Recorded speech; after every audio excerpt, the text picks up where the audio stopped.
Hey, good morning. So I hope you've had a good Monday.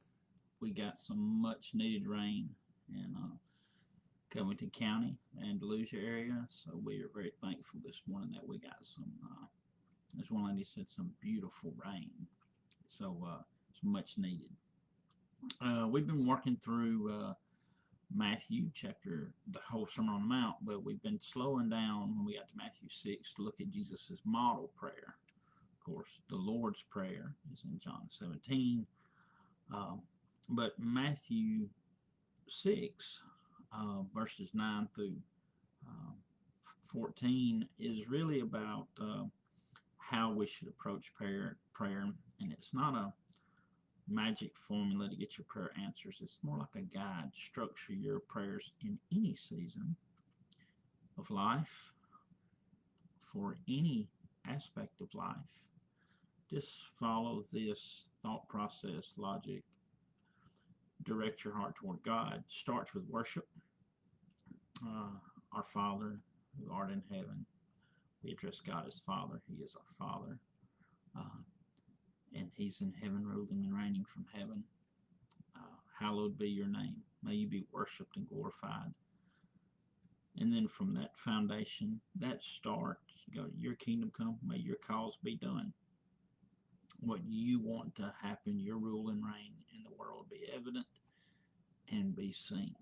Now, a lot of people I mentioned yesterday, verse 10, they take it, your kingdom come, your will be done on earth as it is in heaven. And that's fine. They are really closely related.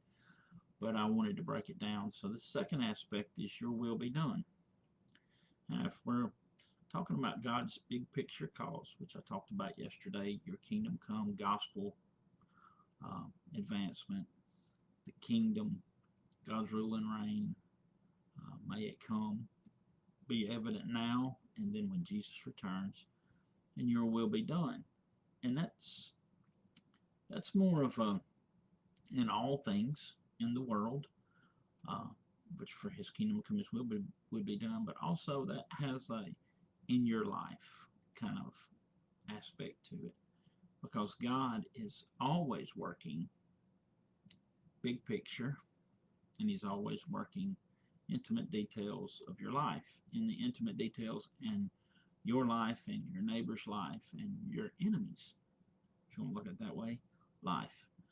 Your will be done. So the idea in our prayers is God's big picture, but also how God's relating all this to us. So your will be done. What would please God? What God desires to do, may that be done. Now, this request, just a couple things right off. It shows a trust that God's cause is what creation was designed for, but it also shows that God knows best and we trust Him.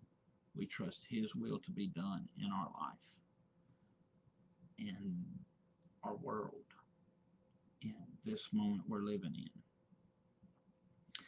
in the lives of the people we love, and the lives of the people that may stand against us. Your will be done as a sign of trust in His will, trust in what He's doing, and our will is not complete. We don't know everything, and our will might not be what's best. So just to surrender. Now you're surrendering to your Father who rules from heaven, who's worthy of worship, whose kingdom is alive and well in the world, and is coming in a more dynamic and very real way in Christ in the end, when everything is fulfilled.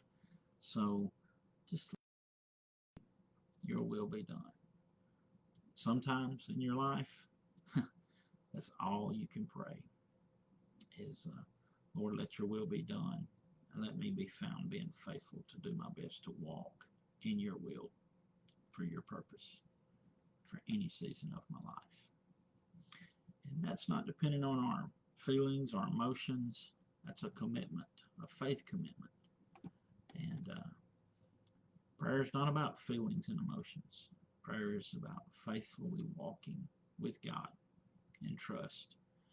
And prayer allows us to stay on course and to get back on course when we get off course. So I hope this allows you to have a little freedom in your prayers. They're not clinical. If you want to learn how to pray, read Psalms, the book of Psalms, and that's true prayer.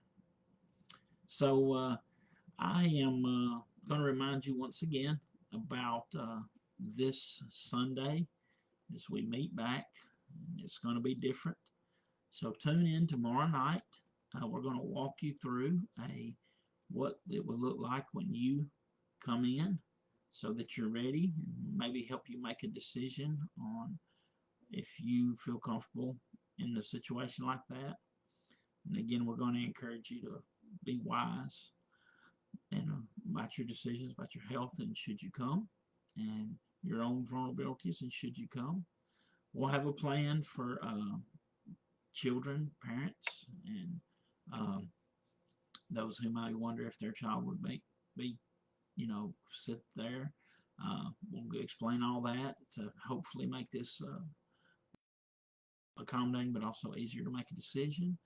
And we'll just walk through everything, and so you're not surprised. And we'll also walk through about where the offering will be, if, how we'll exit, and we'll try to make it fun a little bit.